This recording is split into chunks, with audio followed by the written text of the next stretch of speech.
सुप्रभात छात्रों। आज का हमारा विषय है लघु कथा लेखन। लघु कथा लेखन से पहले हम जानेंगे लघु कथा का अर्थ।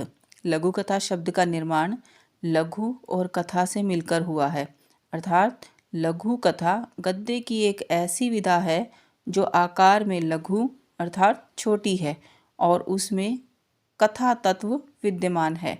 यह न लघुता को छोड़ सकती है और न ही कथा को। लघु कथा गागर में सागर भर देने जैसी कला है। कहानी सुनने, पढ़ने और लिखने की एक लंबी परंपरा हर देश में रही है, क्योंकि यह सब के लिए मनोरंजक होती है।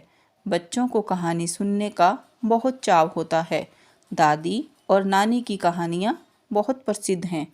इन कहानियों का मुख्य उद्देश्य मुख्यतः मनोरंजन होता है, किंतु इससे कुछ न कुछ शिक्षा भी मिलती है। आइए जानते हैं कहानी लिखते समय किन बातों का ध्यान रखना होता है। सबसे पहले दी गई रूपरेखा अथवा संकेतों के आधार पर ही कहानी का विस्तार करना चाहिए। यानी जो कहानी हमें लिखने के लिए दी गई है उसके लिए पहले संकेत दिए जाएंगे, रूपरेखा दी जाएगी। उसी के आधार पर हमें उस कहानी को बढ़ाना है, विस्तार देना है।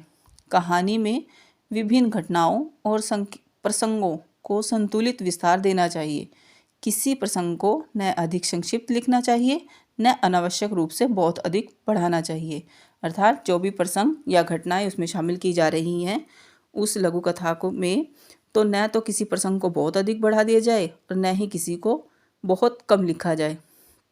कहानी का आरंभ आकर्षक होना चाहिए ताकि कहानी पढ़ने वाले का मन उसमें पढ़ने में ही लगा रहे। कहानी को उपयुक्त एवं आकर्षक शीर्षक देना चाहिए। उसका जो शीर्षक है, उसका टाइटल है, बहुत ही आकर्षक होना चाहिए। कहानी को प्रभावशाली और रोचक बनाने के लिए मुहावरों व लोकोक्तियों का प्रयोग भी किया जा सकता है। कहानी हमेशा भूतकाल में ही लिखी जानी चाहिए। कहानी का अंत सहज ढंग से होना चाहिए। कथा या कहानी के अंत में मिलने वाली सीख स्पष्ट व संक्षिप्त होनी चाहिए। अब हम जानेंगे कि छोटी कहानी लेखन या लघु कथा लेखन की विधियाँ।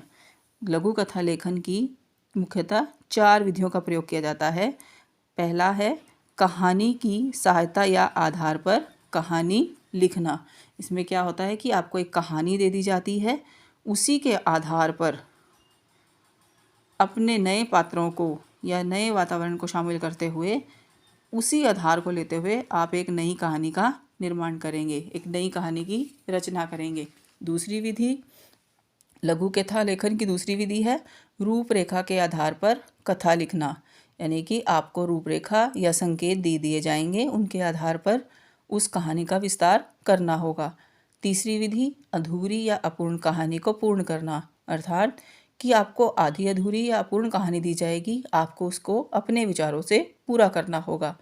चौथी विधि चित्रों की सहायता से कहानी का अभ्यास करना, अर्थात चित्र दिए जाएंगे, उन चित्रों को आपस में रिलेट करते हुए और क्रमबद्धता से कहानी का निर्माण करना होगा।